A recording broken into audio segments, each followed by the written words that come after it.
নমস্কাৰ। একশৰ ভাগৱতী সমাজ অসমৰ 52 সংখ্যক প্ৰাদেশিক অধিৱেশন পুনৰামাত্ৰা ক্ষেত্ৰ হাৰমতিত এয়া অনুষ্ঠিত হৈছে 4 দিনীয়া বৰ্ণাঢ্য কাৰ্যসূচীৰে। আজি দ্বিতীয় দিনৰ এয়া বৰ্ণাঢ্য 12ৰহণীয়া সাংস্কৃতিক ভাগৱত শোভাযাত্ৰা আমি আয়োজন কৰিছোঁ। 20,000ৰো অধিক ভকত বৈষ্ণৱে এই শোভাযাত্ৰাত সহযোগ কৰিছে আৰু ইয়াৰ পাছতে আমাৰ এখন মহাপুৰুষ শ্ৰীমন্ত শংকৰদেৱৰ বহিৰংগ সাধন আৰু অন্তৰংগ সাধনৰ এখনি ভক্ত সন্মিলন অনুষ্ঠিত হ'ব আৰু এই ভক্ত সন্মিলনৰ পাছতে আমাৰ সন্ধিয়া এখনি গুণমালা কীৰ্তন লগতে সাংস্কৃতিক অনুষ্ঠান অনুষ্ঠিত হ'ব। অহাকালিলৈ প্ৰসংগৰ ক্ৰমৰ লগতে আমাৰ মুকলি ধৰ্মালোচনী সভা অনুষ্ঠিত হ'ব। একোখন ভাগৱতী সমাজৰ আচাৰ্য শ্ৰীযুত দেহেশ্বৰ বৰাদেৱে ইয়াতে সহযোগ কৰিব আৰু অসমৰ শিক্ষা বিভাগৰ শিক্ষামন্ত্ৰী ৰণোজ পেগুদেৱে আমাৰ মুখ্য অতিথি হিচাপে এটা সভাত অংশগ্ৰহণ কৰিব। এতিয়া বৰ্তমানে অসমৰ বিভিন্ন প্ৰান্তৰ পৰা গাড়ী ঘোঁৰা লৈ আমাৰ ভকত বৈষ্ণৱসকলে আহি আছে আৰু 50,000ৰো অধিক ভকত বৈষ্ণৱ সন্ধিয়ালৈ আমাৰ সমবেত হ'ব। যিসকল ভকত বৈষ্ণৱ অসমৰ বিভিন্ন প্ৰান্তৰ পৰা এই অঞ্চললৈ আহি আছে, পুনৰামাত্ৰা ক্ষেত্ৰত নাম শ্ৰৱণ কীৰ্তন কৰিবৰ কাৰণে আহি আছে, লখিমপুৰ জিলাক সহযোগ কৰিবৰ কাৰণে যি সুবিধা প্ৰদান কৰিব বিচাৰিছে, আমি নথৈ আনন্দ হৈছোঁ আৰু সকলোকে সুকলমে ঈশ্বৰে আনি আমাৰ পুনৰামাত্ৰা ক্ষেত্ৰ মহানাম কীৰ্তন পালনাম কীৰ্তন থলীৰে যাতে সমবেত কৰায় এই আশাৰে সকলোকে ধন্যবাদ আৰু সেৱা জনাই কৃতজ্ঞতা জ্ঞাপন কৰিলোঁ। লগতে আপোনালোকৰ চেনেলকো আমি ধন্যবাদ জ্ঞাপন কৰিছোঁ। কৃষ্ণ শংকৰ গুৰু।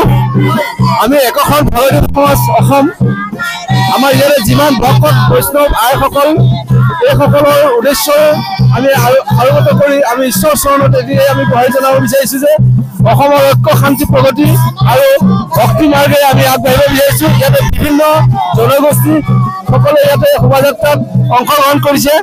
এই অংশগ্ৰহণৰ যোগেদি আমি এটা বাৰ্তা প্ৰেৰণ কৰিব বিচাৰিছোঁ যে সমগ্ৰ অসমৰ যাতে মাংগলিক কাৰ্য সমাপন হয়, সকলোৱে একনিষ্ঠভাৱে ঈশ্বৰ সেৱাত ব্ৰতী হ'ব পাৰে। ইয়াৰ মাজেদি আমি সকলোৱে চৰণত সেৱা জনাইছোঁ আৰু এটি কথা আমি জনাবলৈ পাই সুখী হৈছোঁ। ইয়াত যথেষ্ট সংখ্যক আমাৰ আইসকল তৰুণ তৰুণী আৰু আধা সমস্ত ইয়াতে উপস্থিতি আমি দেখা পাইছোঁ। ইয়াতে প্ৰায় 25,000 ভকত বৈষ্ণৱ ইয়াতে উপস্থিতি হৈছে। এই উপস্থিতিৰে এটা উদ্দেশ্য হৈছে যে আমি সমস্ত জীৱ জগতৰ কল্যাণৰ কাৰণে আজি এই শোভাযাত্ৰা আমি আপোনালোকৰ চৰণত অৱগত কৰি আমি প্ৰকাশ কৰিব বিচাৰিছোঁ। জয় জগতগুৰু শ্ৰীমন্ত শংকৰ, জয় জগতগুৰু শ্ৰীমন্ত শংকৰ, হৰি নাম, বিশ্বৰ শান্তি, হৰি নাম। আমাৰ অনুষ্ঠান ভাগ এই 52 নং প্ৰাদেশিক অধিৱেশন সকলোকে নিমন্ত্ৰণ জনাইছোঁ। সকলোৱে আহি অনুষ্ঠান ভাগ যাতে সুন্দৰভাৱে যাতে অনুষ্ঠান ভাগ উপভোগ কৰি আমাৰ অনুষ্ঠান ভাগ যাতে সুচাৰুৰূপে চলাই নিয়াত সহায় কৰে বুলি আহ্বান কৰিলোঁ। নমস্কাৰ। আজি 52 সংখ্যক এখন ভাগৱতী সমাজৰ অসমৰ অধিৱেশন শোভাযাত্ৰা চলি আছে। বৰ্তমান এই হাৰমতি চহৰত আমি সঁচাকৈ আজি গৌৰৱান্বিত।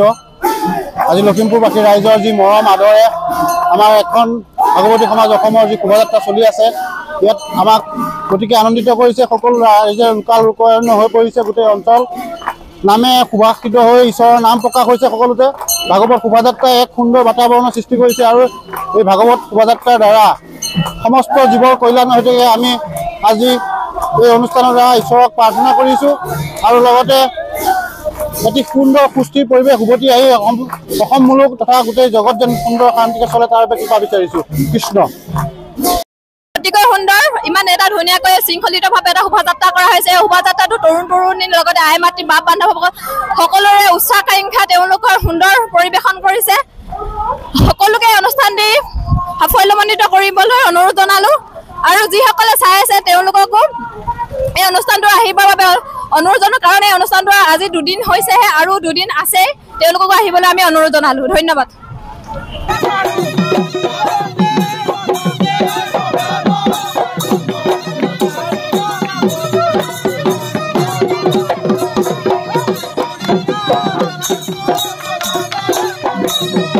Thank you.